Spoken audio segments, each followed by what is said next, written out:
우리가 주일날 교회에 모여서 함께 예배하는 것은 하나님을 향한 믿음을 굳건히 하는 데 매우 중요합니다.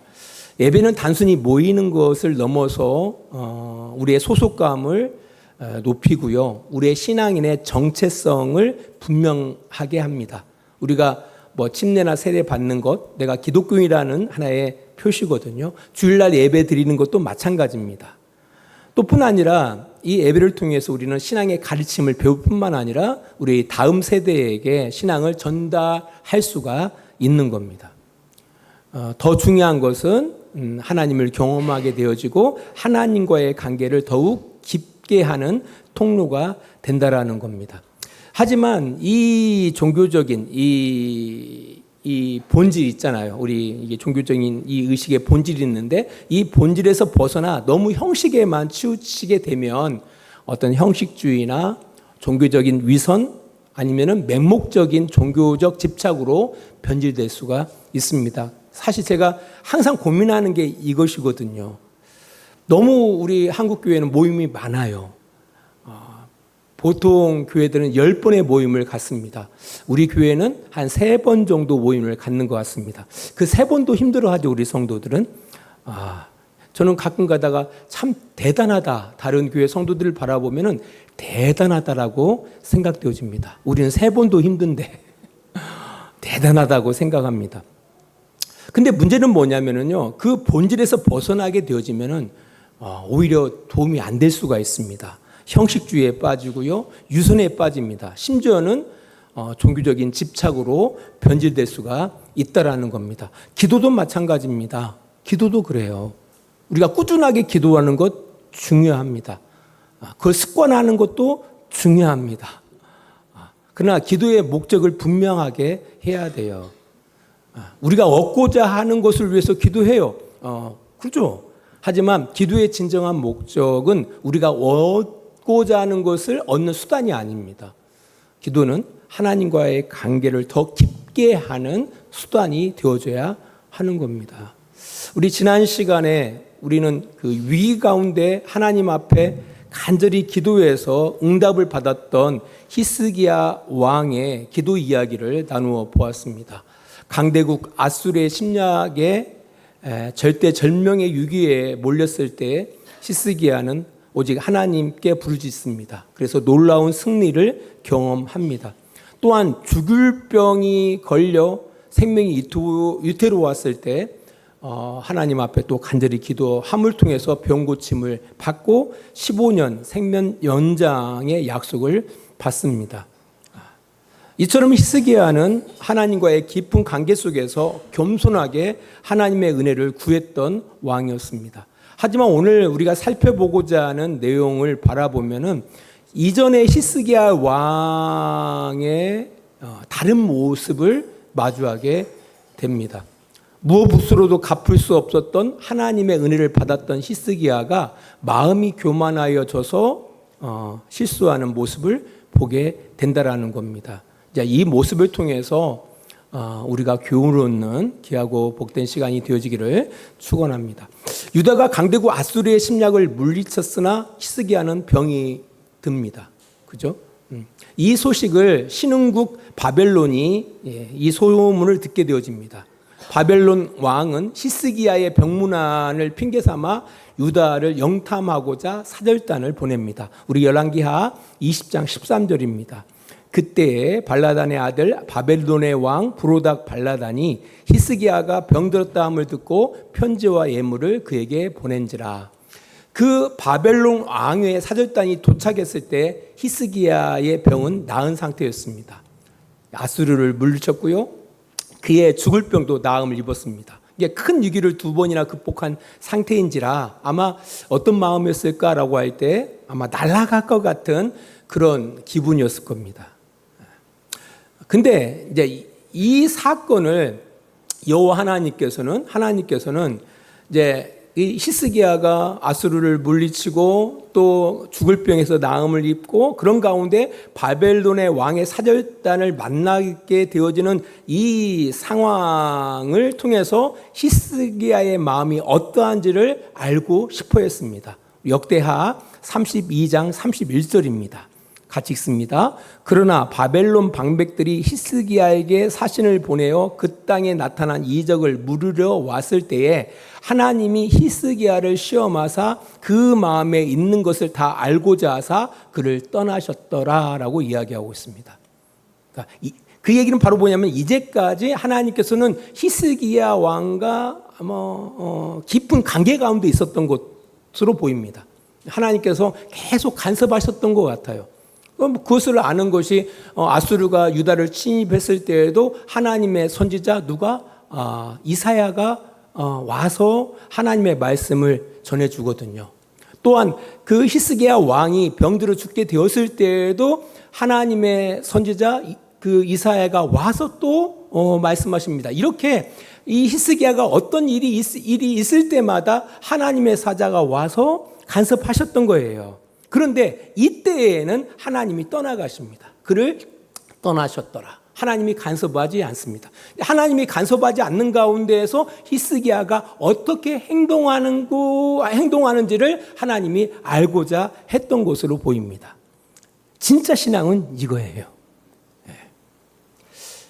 제가 아침에 이제 새벽 달리기를 하면서 항상 유혹을 받습니다.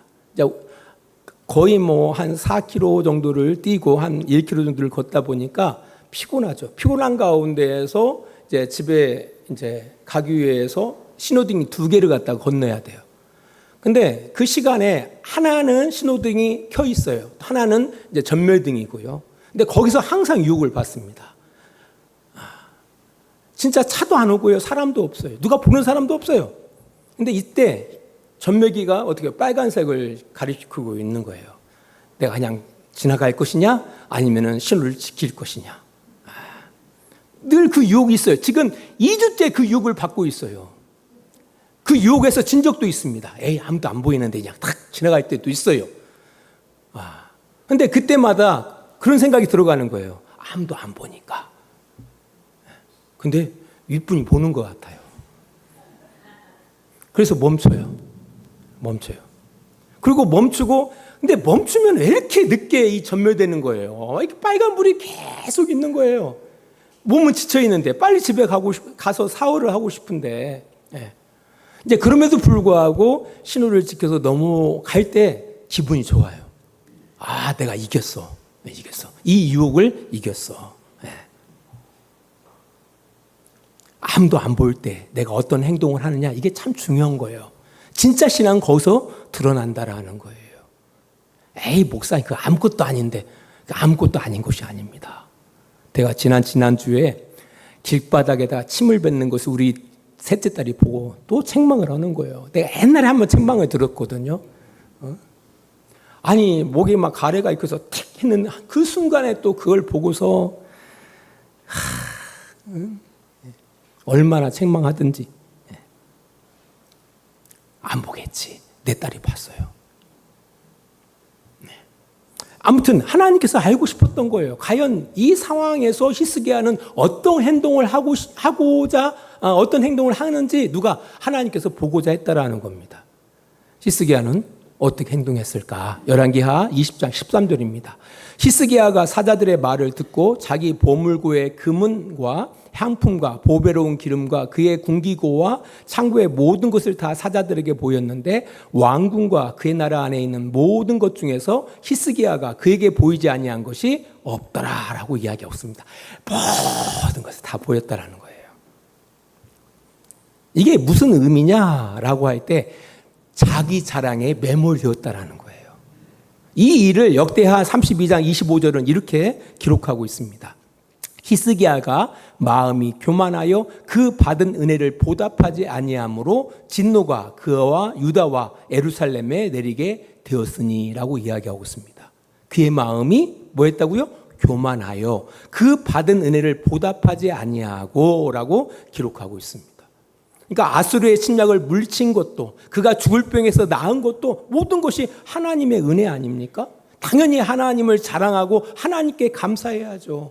우리는 연약했지만 하나님은 강하셔서 우리를 그 위기 가운데 구원하셨고, 내가 마땅히 죽어야 하는데 하나님이 나를 긍휼히 여기셔서 나로 하여금 15년 더 살게 했다라고 간증해야 하잖아요. 근데 히스기야는 자기의 공로, 내가 있잖아, 기도했더니 하나님 역사돼. 우리가 민족의 위 가운데 있을 때 내가 하나님 앞에 정신전력을 다해서 기도했잖아. 하나님이 내 기도를 들으시고 아수를 물리쳐 주셨어. 내가 병들어 죽게 됐는데 내가 하나님 앞에 막 기도했거든. 그러니 하나님께서 내 기도를 들으시고 응답하셔서 내 병을 고쳐주셨어. 근데 말은 간증 같은데 간증이 아니에요. 자기 자랑이 거기에 숨겨져 있더라는 거예요. 그러니까 자기의 공로와 업적 더 나아가 자기의 부까지도 자랑하기에 정신이 없었다라는 거예요. 누가요? 히스기야 왕이 그랬다라는 거예요. 우리가 그 한국 교회들이 기도 운동들을 많이 하거든요. 그런 가운데 이제 간증을 듣게 하고 간증을 하게 하고 그 간증을 중심으로 해서 막 기도하는 그런 운동들을 많이 해요.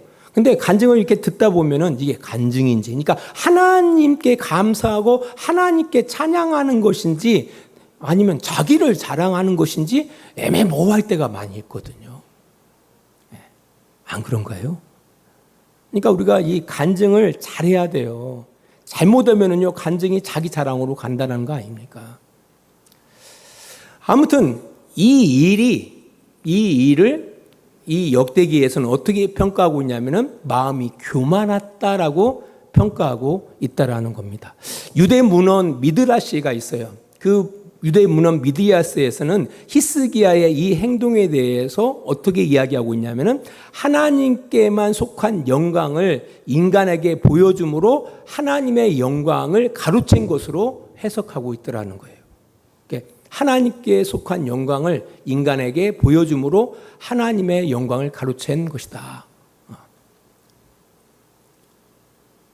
여기서 보면은 그 성전의 기한 것들, 그러니까 나라에 있는 모든 것들, 그 나라가 누구의 나라요? 하나님의 나라거든요. 이스라엘은 하나님과 뗄래야 뗄 수 없는 나라 아닙니까? 하나님이 보호하심으로 인하여 존재하는 나라이거든요. 근데 그 모든 것들이 누구 자랑거리가 된 거예요? 자기 자랑거리로 드러내 보였다라는 겁니다. 여러분들 히스기야 왕이 누굽니까? 유다 왕들 가운데 전무후무하게 하나님을 경외했던 왕입니다. 정직하게 하나님을 섬겼던 왕입니다. 그럼에도 불구하고 그가 교만해지더라는 겁니다. 무엇을 이야기하고자 합니까? 히스기야, 하나님 앞에 정직하고 신실했던 왕도 이렇게 순간에 교만해질 수 있다라는 거죠. 그렇다면 우리는요, 언제든지 교만해질 수 있다라는 겁니다. 자, 그렇다면 히스기야가 왜 교만해졌을까? 세 가지로 한번 생각해 보면, 첫 번째로는요, 하나님의 은혜보다 자기 자신의 공로가 더 커 보였던 겁니다.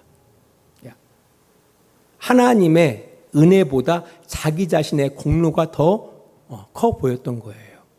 그가 연거푸 만난 큰 위기를 극복하면서 그는 그렇게 생각했을 거예요. 자신의 기도가 위기의 나라를 구원하고 그의 병을 낫게 한 것처럼 그가 생각했을 수 있다라는 거죠. 내가 기도하지 않았으면 하나님이 아수르의 유업에서 유다를 지켜주셨겠어? 뭐 이런 거죠. 내가 기도 안 했으면 어떻게 해요? 나는 죽었을 거야. 뭐 이런 거죠. 그러니까 나의 기도가 뭐보다 하나님의 은혜보다 더 커 보였던 거죠.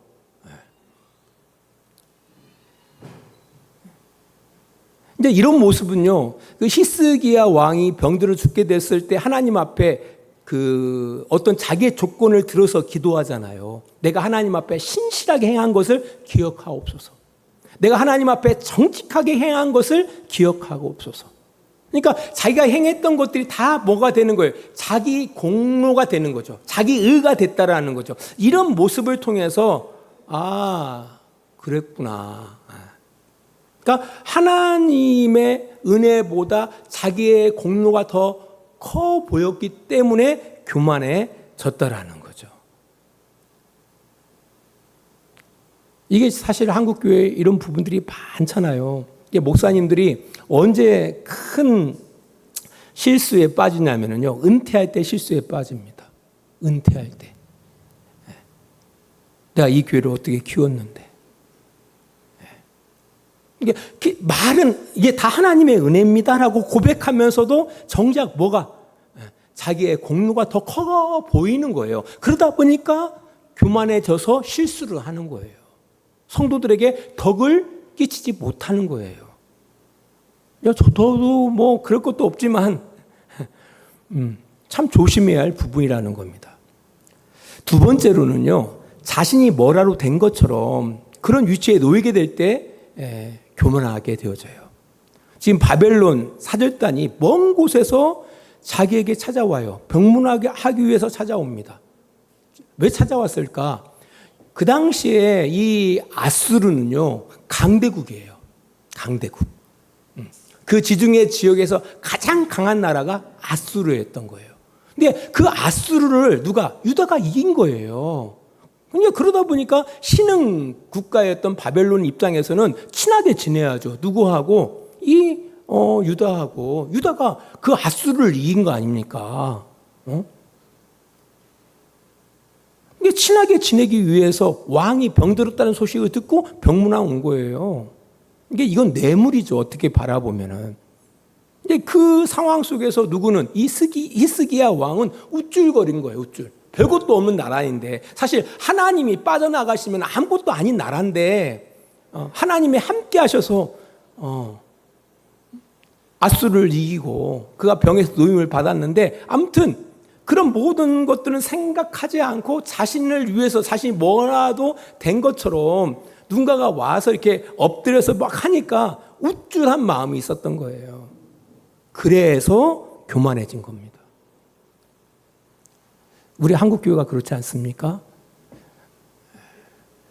언제부터 한국교회가 이 한국 사회의 주류 종교가 됐나요? 저희 어렸을 때만 하더라도 정말 교회 다니는 성도들이 교회 간다라고 자신 있게 이야기하지 않았거든요. 아실 겁니다. 시멘부대 그 위에 겉장을 뜯으면 밑에 있잖아요. 거기에다가 성경책 싸들고 교회 다녔어요. 우리 권사님들 이렇게 성경책 가방도 얼마나 고급집니까? 맨날에 무슨 성경책 가방이 어디 있습니까? 어디 가면 저기 가. 그때가 별로 안 됐어요. 근데 어느 순간부터 이 한국 교회가, 개신교가 한국 사회에 막 주류가 된 것처럼 이제 감나라 배나라 해요. 이리 가라 저리 가라 한다라는 거예요. 뭔가 우쭐대기 시작했다라는 거예요. 기독교 인구 1200만, 기독교 인구 1000만, 기독교 인구 800만, 예수 믿는 국회의원들이 3분의 2 이렇게 하면서 우쭐거리기 시작했다라는 거예요. 그때 교만이 찾아온다라는 겁니다. 세 번째, 언제 교만이 찾아오는 줄 아닙니까? 하나님이 떠나실 때 사람은 교만에 빠지게 돼 있어요. 자기 힘으로 모든 걸 통제할 수 있다라는 착각이 들어갈 때 사람은 교만에 진다라는 거예요. 히스기야가 그랬다라는 거예요. 교만은요, 패망의 지름길이에요. 성경은 그렇게 우리에게 이야기하고 있습니다. 꼭 신앙이 아니더라도 그렇습니다. 교만한 사람 치고 잘 되는 걸 보셨습니까? 못 봤을 겁니다. 자, 아무튼 이제 이 히스기야의 그 실수를 우리가 반면교사 삼아야 할 텐데 어떻게 해요? 어떻게 하면 이 교만에 빠지지 않고 겸손하게 우리의 삶을 끌어나갈 수 있을 것인가 생각해 봐야죠. 첫 번째로는 잘 나갈 때 조심해야 한다는 거예요. 잘 나갈 때. 힘들 때는 우리 성도들은 기도하게 돼 있어요. 힘들 때는 겸손하게 돼 있습니다. 근데 항상 잘 나갈 때, 편안할 때 우리 성도들이 교만에 빠진다라는 거예요. 꼭 누구처럼? 히스기야 왕처럼. 그래서 편안할 때, 잘 나간다 할 때 더욱 겸손해져야 한다라는 거예요. 두 번째로는 은혜를 감사로 반응해야 돼요. 감사할 줄 알아야 한다라는 거예요. 받은 은혜를 당연하게 여겨서는 안 돼요. 받은 은혜를 당연하게 여기서는 안 됩니다. 며칠 전에 제 생일이 있었어요. 아내가 그래요. 당신 음력으로 하니까 아이들이 알지 못하니까 양력으로 해. 오케이, 양력으로 하자. 근데 아무튼 그날 또 아내와 다툼이 있었어요. 이게 마음이 좀 불편한 가운데 있는데 아침 일찍 그 두 딸 아이가 똑똑똑 하면서 문을 열고 들어와요. 보니까 케이크에 그 촛불에 이렇게 해가지고 와요. 생일 축하 노래를 부르면서 이렇게 들어오더라고요. 내 마음은 불편한데 또 딸 아이들이 이렇게 오니까 좀 기특하기도 하고 해서 이제 촛불을 껐죠. 예. 그러고 나서 아침 교회 출근했을 때 큰 아들로부터 축하 전화를 받았습니다. 아빠 생일 축하드립니다. 생신 축하드립니다. 기분 좋더라고요. 근데 잠이 들 때까지 한 아들로부터 전화가 없어요.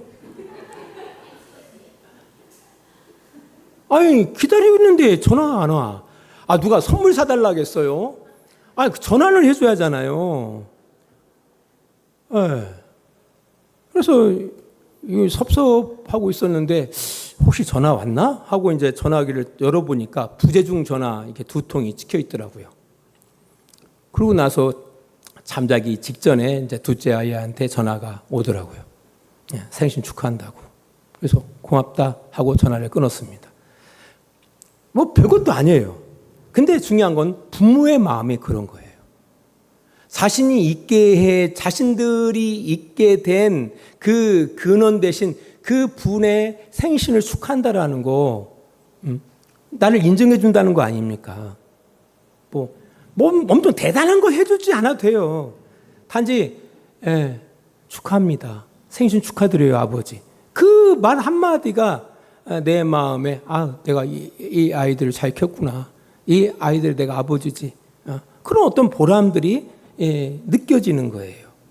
사실 하나님께서 우리에게 바로 그런 마음들을 기대하시는 것 같아요. 모든 것이 다 하나님의 은혜입니다라고 생각하면서 주님의 덕분입니다라고 생각하면서도 전혀 반응하지 않으면 하나님도 어떻게 해요? 하나님도 아마 섭섭해하지 않을까요? 꼭 히스기야 왕을 향하여 이 아수르의 위기에서 그들을 구원해주고 히스기야가 죽을 병 들었을 때 그의 병을 고쳐주고 이런 상황 가운데 그 다음 얘가 어떻게 행동하는지를 하나님께서 보고 싶었던 거거든요. 어떻게 행동하는가 보겠다. 그때 히스기야는 하나님의 은혜에 감사하기는커녕 자기 자랑에 매몰되잖아요. 그때 많이 히스기야가 이 모든 것이 다 하나님의 덕분입니다. 우리는 연약하지만 하나님이 보호하사 우리가 이렇게 안전하고 내가 그 죽을 병에서 나음을 입었습니다라고 고백했단다라면 하나님이 얼마나 기뻐했겠냐는 거예요. 이 부분을 우리에게 이야기해주고 있다라는 거예요. 은혜를 감사로, 그죠? 은혜를 감사로 반응해야 한다라는 겁니다. 말씀의 교류를 맺습니다. 이게 중요해요. 이 교만하지 않는 게 진짜 중요한 게 사실 이 히스기야 왕의 이 교만 사건이요. 의외로 많이 기록되어 있어요. 열왕기에도 기록되어 있고요. 역대기에도 기록되어 있고요. 이사야에서도 기록되고 있다라는 거예요. 이 사건이 그만큼 중요하다라는 거예요. 뭐가 중요하다라는 거예요? 교만하지 않는 것이 중요하다라는 거예요. 이 중요한 메시지가 담겨져 있다라는 거예요.